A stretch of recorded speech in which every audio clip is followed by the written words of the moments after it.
Olá, alunos. Boa noite. Apesar de ser de dia, eu sou o professor Ricardo Guilherme Monteiro de Almeida. A gente está aqui para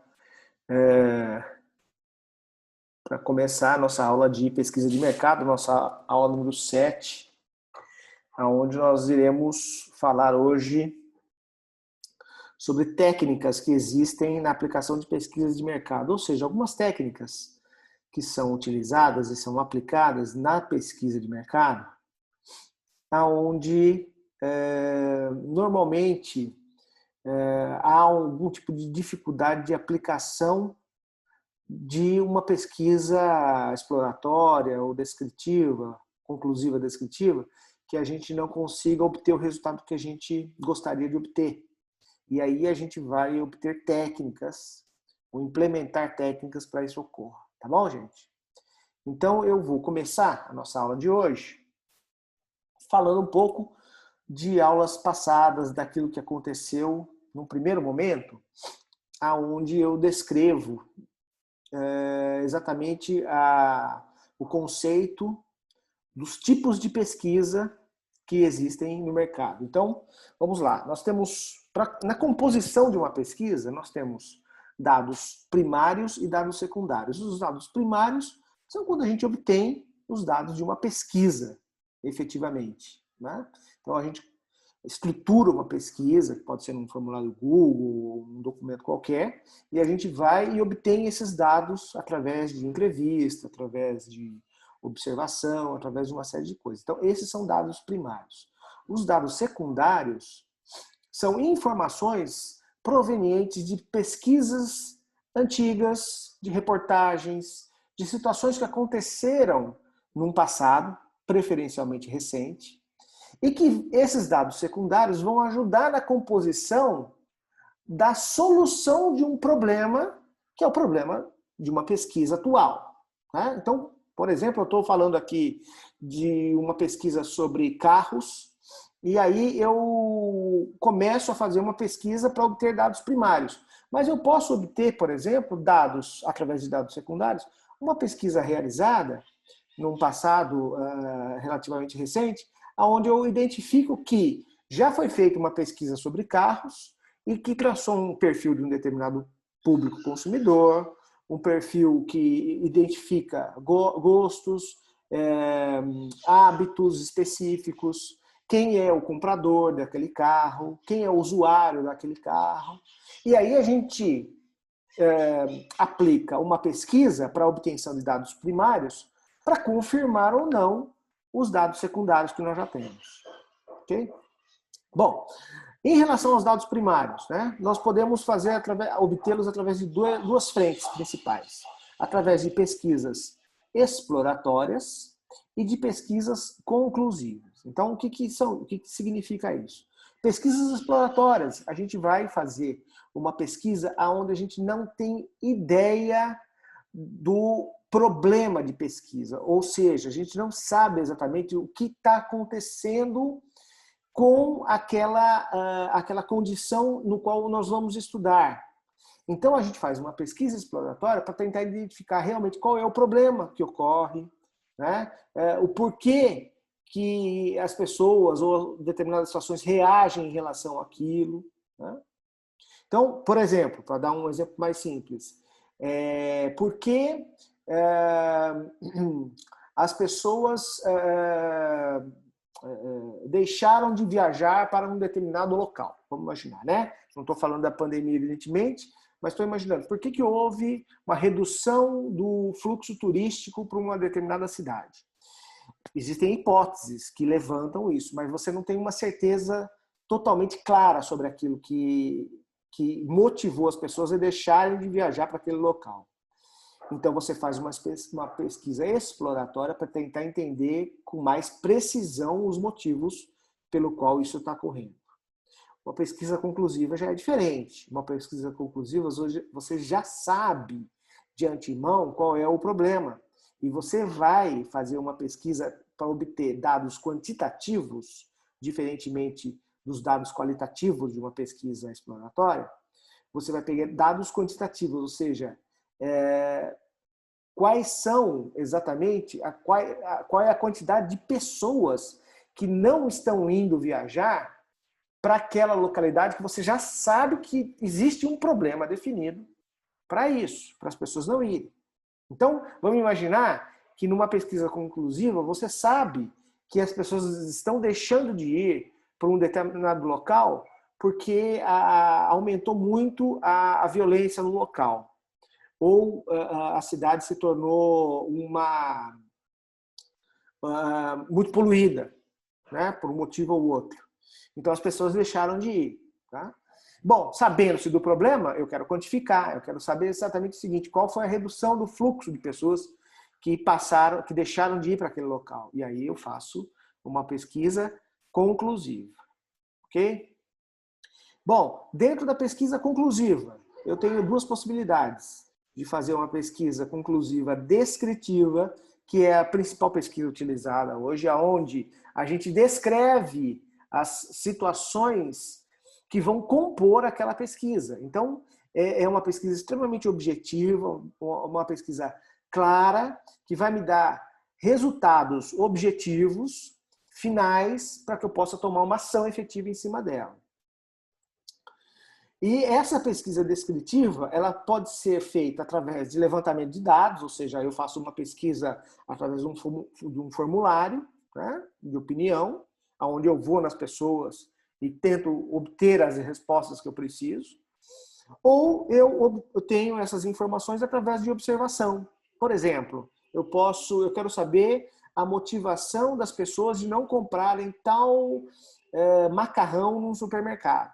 Mas eu não quero fazer com que elas me respondam necessariamente.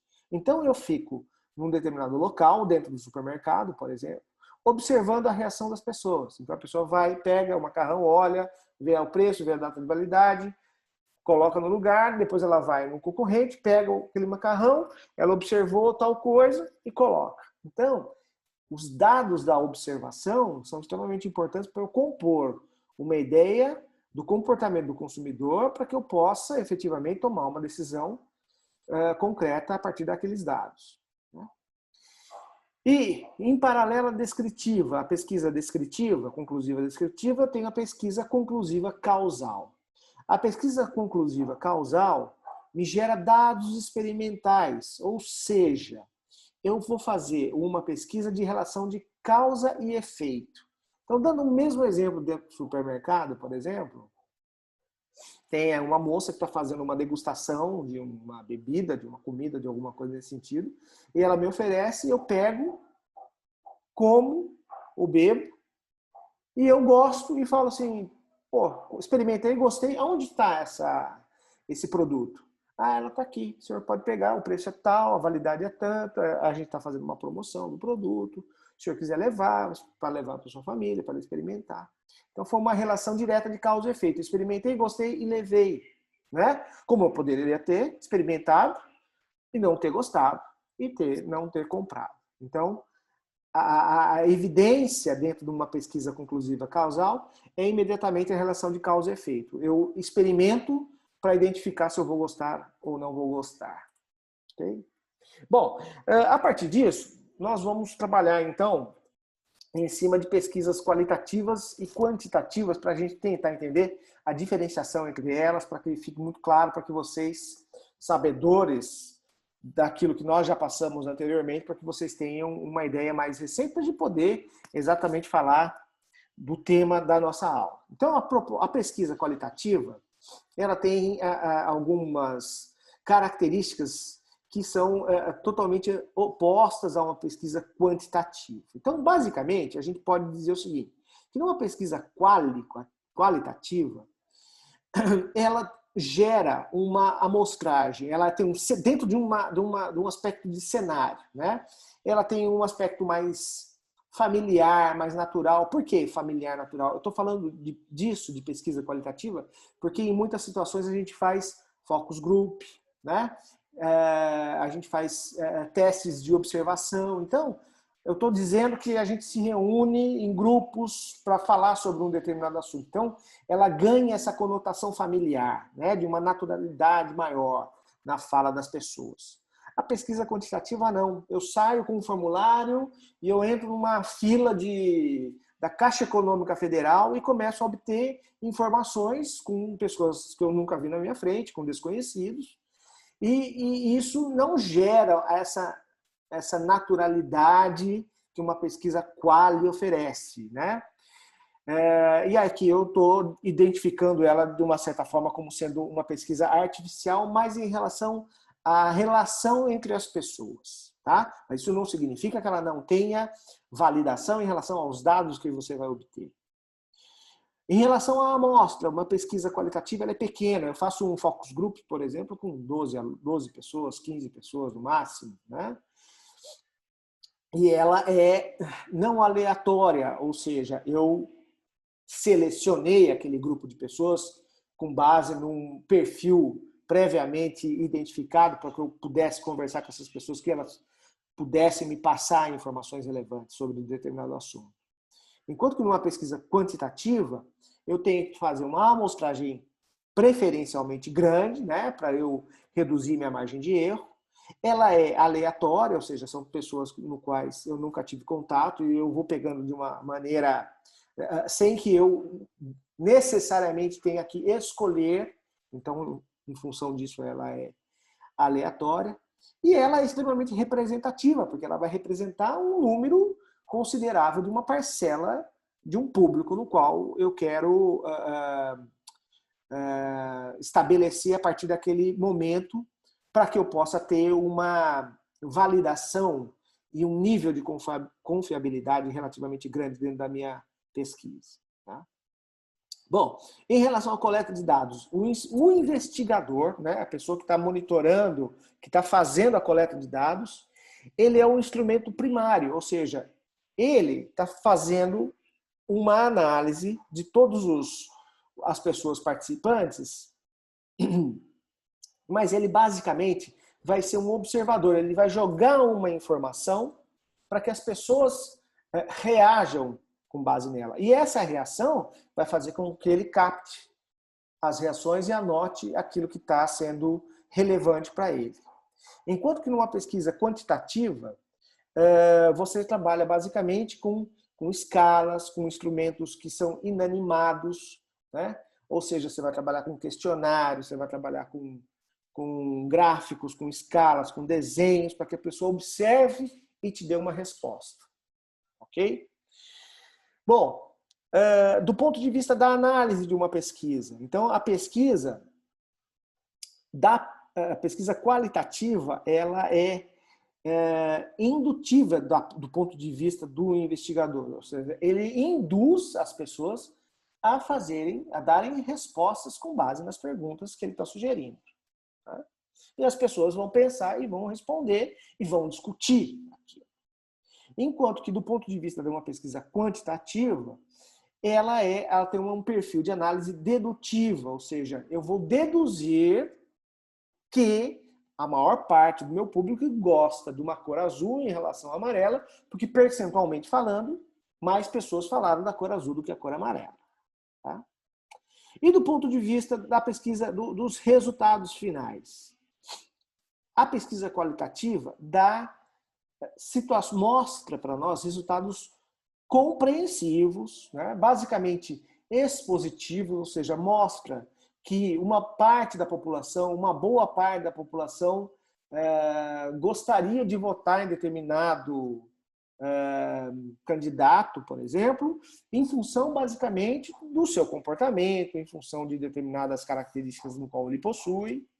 Enquanto que uma pesquisa quantitativa mostra assim, olha, 50% das pessoas entrevistadas gostariam de votar nesse candidato por causa dessa característica específica. Então, ela já está sendo extremamente objetiva e pontual na questão desse reducionismo existente quanto à questão do resultado. Né? Ela limita você a trabalhar somente com aquele valor específico de resultado. Enquanto que você, dentro de uma pesquisa qualitativa, tem a possibilidade de tentar compreender de uma forma mais abrangente exatamente qual é uma tendência que o mercado pode gerar.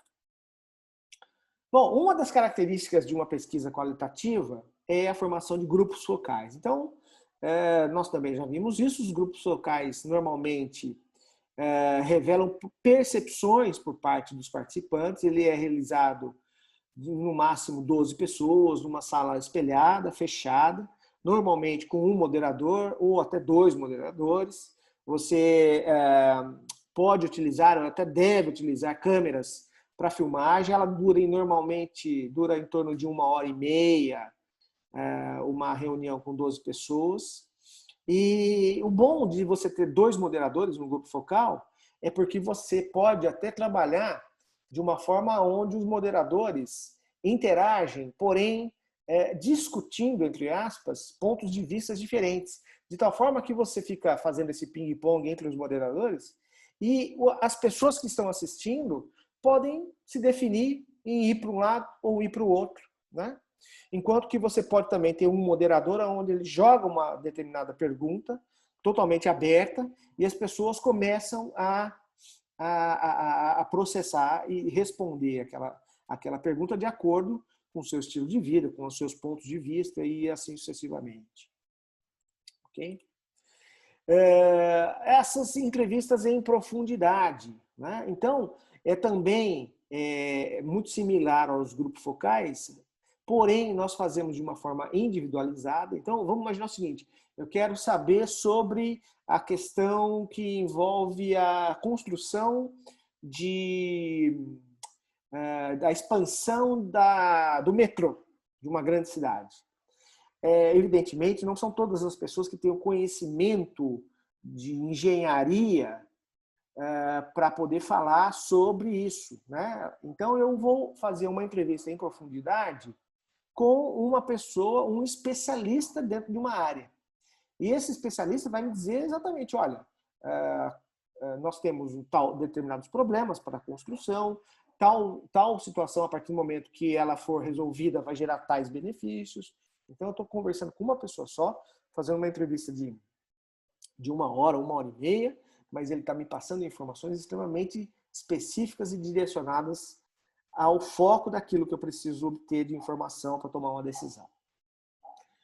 Bom, então vamos lá. Para o uso de técnicas projetivas, qual que é a ideia, né? Basicamente, a partir do momento que nós, moderadores de uma pesquisa, e não estamos conseguindo obter a informação das respostas ou do propósito da pesquisa que nós estamos tentando obter, a gente pode utilizar essas técnicas para que a gente consiga fazer com que os participantes dessa pesquisa se encorajem e comecem a responder, expondo suas crenças, suas necessidades emocionais, seus conflitos, seus sentimentos. Então, são técnicas específicas, são 5 técnicas que nós vamos ver a partir de agora e vamos discutir cada uma delas para que a gente entenda exatamente alternativas de como a gente pode explorar isso. Então, vamos lá. Dentre as técnicas que nós temos a técnica de associação de palavras, de completamento, de construção, expressivas e de terceira pessoa. Então, vamos lá ver a primeira técnica de associação de palavras. Então, a associação de palavras já dá uma ideia exata de como é que a gente pode lidar com uma situação como essa. Então, imaginem eu fazendo a seguinte pergunta. Olha, você lembra de um carro? Qual é o carro que lhe vem em mente? Né? Então, a técnica de associação de palavras, ela associa um produto com uma marca ou um nome específico no qual haja uma associação entre elas. Né?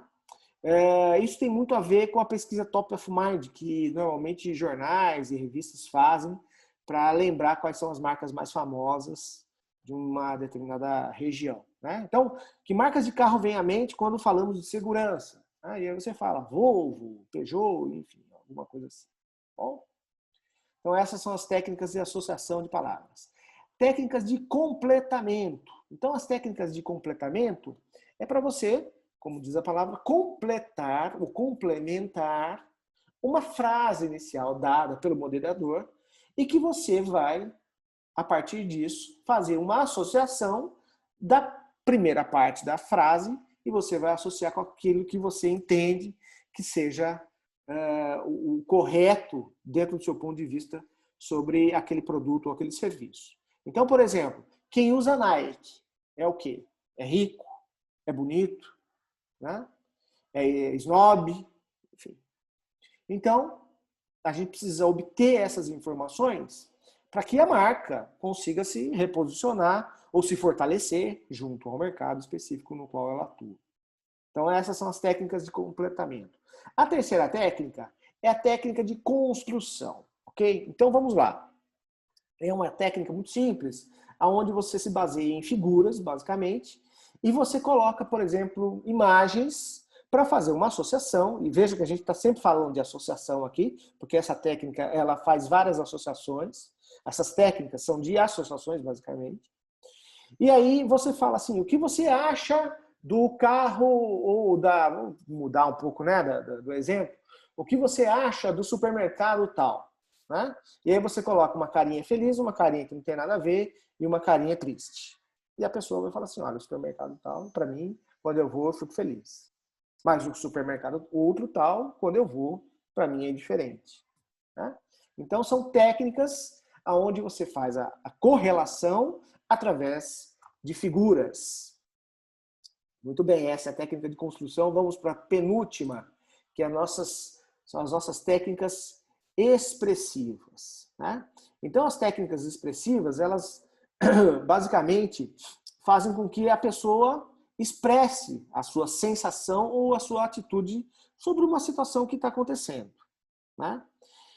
Então, veja o exemplo que foi dado aqui. Um senhor caminha dentro de um shopping e ele é assaltado. Se é assaltado dentro de um shopping, né? Tudo bem. Porém, ele possui uma arma. O que ele faz nesse momento?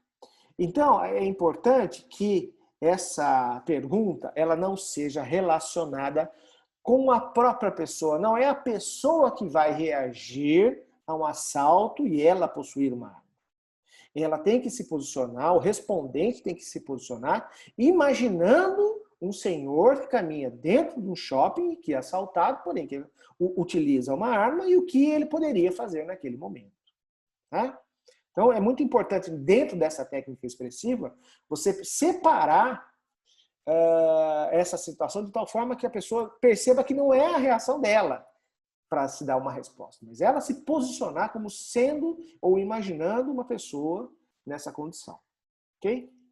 E agora a última técnica, a técnica de terceira pessoa, aonde também a gente busca que as pessoas narrem crenças e atitudes pessoais, né? Então vamos imaginar da seguinte forma: o entrevistado expressa a própria sensação ou atitude por intermédio dos outros. Veja só, você acha que o seu vizinho tem medo de avião? Se sim, por quais motivos? Então eu estou colocando o respondente na situação de uma outra pessoa e confirmando ou não quais seriam os motivos para aquela pessoa no qual ele tem um certo conhecimento reagiria a uma determinada condição. Então, são técnicas que a gente busca para fazer com que a gente tenha efetivamente respostas importantes. E essas técnicas, elas são no sentido de minimizar algumas pesquisas no qual a tentativa de obtenção de resposta ela acaba tendo um insucesso. E acontece muito isso, né? Da gente fazer uma pesquisa e chegar e falar assim, olha, essa pesquisa foi inconclusiva, porque nós não obtivemos dados suficientes para conseguir traçar o perfil de um público, para traçar o produto e como ele vai se modelar para fazer parte do modelo de negócio. Né? Então, você tem uma série de possibilidades de pesquisas e você também tem uma série de possibilidades de insucesso na aplicação da pesquisa. E aí você utiliza técnicas projetivas para que você consiga refazer essa pesquisa e obter as informações que você precisa. Ok, gente, então por hoje a gente fica por aqui. Eu espero que vocês façam os exercícios no qual eu solicitei e na próxima semana a gente vai voltar a conversar. Ok? Muito obrigado, um grande abraço a todos e até mais. Tchau, tchau.